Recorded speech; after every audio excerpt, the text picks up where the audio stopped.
Buju, Ojashku Canoe, Inene Indigenous Mitiginaabe.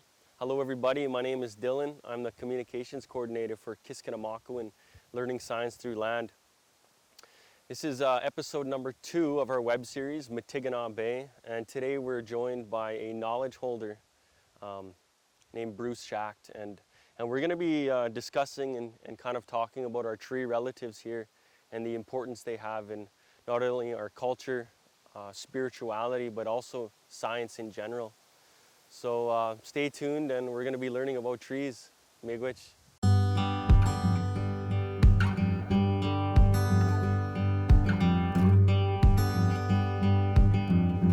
My name is Bruce Schacht. I'm a grandfather, father, partner, pipe carrier, sundancer, sweat lodge keeper. I like to work with the trees and just to be out and take the time to learn and spend that time in the bush, on the land in different ways, and take the time to learn from our elders, our teachers. They have so many things to share with us, and it's so important that we listen and absorb what we can, because they're not going to be here forever. And recently, you know, we've lost so many of our elders that it's really had an impact, and it's really made people think how important it is, you know, to carry those teachings and to remember that they took the time to share with us. They shared those things freely with us, you know, never asked for anything. Maybe just we pass our tobacco, but never asked for anything, and they just share so freely. So it's important that we carry that on, and we continue to do that as well.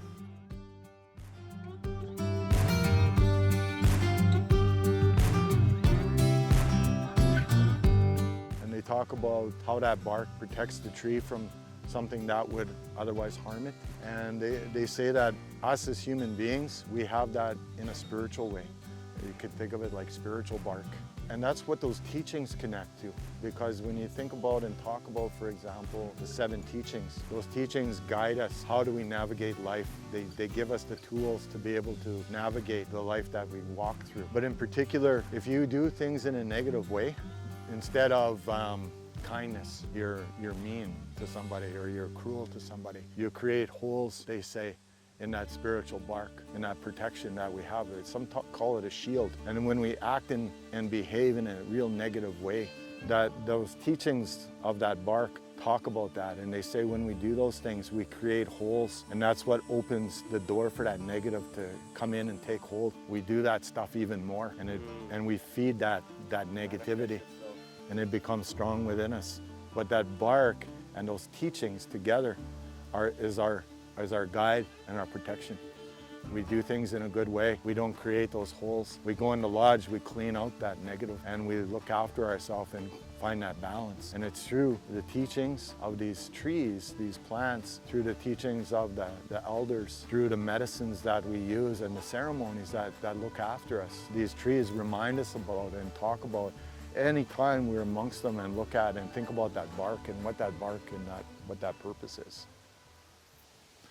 If you spend enough time with somebody, a partner, for example, you develop an intimacy, and you know them. You begin to know them. You know what their likes are, their dislikes, how they might react in a given situation, what they really are passionate about, what they're fearful of, all those kinds of things that in an intimate relationship, you get to know that person in a very, very special way. And they talk about that in the same way, again, with the land or with the bush, the trees, the plants. When you start spending that time, maybe you're gathering medicines, you start to become familiar in a more close way when you dig up that root and how it feels in your hands and what that smell is and how those roots will look. Even though they might be different from one, you kind of become familiar with that. Like some of the roots that maybe we gather, like wike, or some of the trees where we gather those roots, or some of the medicine plants, you become familiar because you're washing that root and you're working that soil out of the little crevices, and you really see what that root is like, and you smell it, and maybe you're tasting it, and you really become close. You get that connection.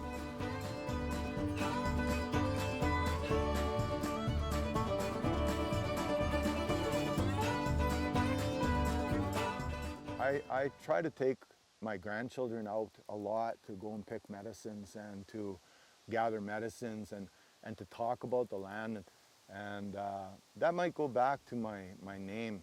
It's Mitiginaabe Inine Nindishnakas. So tree, spirit, man. And that, maybe that's part of that connection. I don't know how that exactly is, but that's possible. We're sitting here in the Sundance grounds, is the Sundance arbor and the Sundance tree. And in this area, the Sundance tree is a poplar, or some people call it a trembling aspen or a quaking aspen. And of all the trees, that is the one that sits in the center of that Sundance arbor, and it represents the Creator. And if you think about that tree and all of the things that that tree brings to the people, there's so many teachings.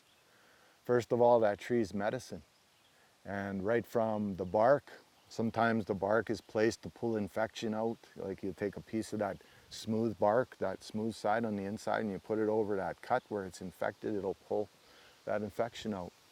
There's different parts of that tree that are used in different ways. The small trees are often feed to rabbits and the small animals. You walk around, especially in the winter, and you'll see all the bark chewed off low down, especially where a tree might have fallen and you have the branch lying on the ground. All of it will be chewed off. All that bark is gone because they feed those little animals. But that tree is special in a whole lot of ways. And one of the things about that tree is that you might have one tree here, one tree there, another one there, another one there, another one there, another one there. You might have 50 trees in a certain area, and all of those trees could be connected to each other under the earth by the root system. So those roots travel, and it starts up, and another tree grows, and then another one there, and another one there. And it's kind of like a family in that way. They're all connected together. So this one is birch. Old grandfather, I think of it. One of the things that I remember when I listened to our elders talking about this tree, Wigas, it's the oldest of all the trees. And that's how I remember this being shown to me in that way. And with this tree, one of the things that the grandfathers and grandmothers have shown is a way to gather medicine in the spring. And when the ground thaws, it takes a while before the snow is gone, before the sap starts to move. You would think, wow, okay, it's got to be now. And then each time when I've gone out over the years and tried it, I still happens to me. I still think, okay, it's got to be flowing now. And I try, no. So what we do in the spring is we'll come and tap a few of these trees. So we'll make a hole in it here. And right at the beginning of the year, when that sap first starts to flow, it'll flow clear like water. It'll look like water. And we gather that. I'll put a container and I'll let it run into that container. And they talk about that medicine as a medicine to boost your immune system. So we gathered a lot of that medicine at the beginning of this COVID pandemic to share it with the people, just to help them, to give them that protection. So, and one of the ways that they talk about it, they say it's like that breast milk, and especially that component of it that they call colostrum, where it has all of these elements in it that are important for the baby to begin that life, has different components in it that look after that little one, especially at the beginning.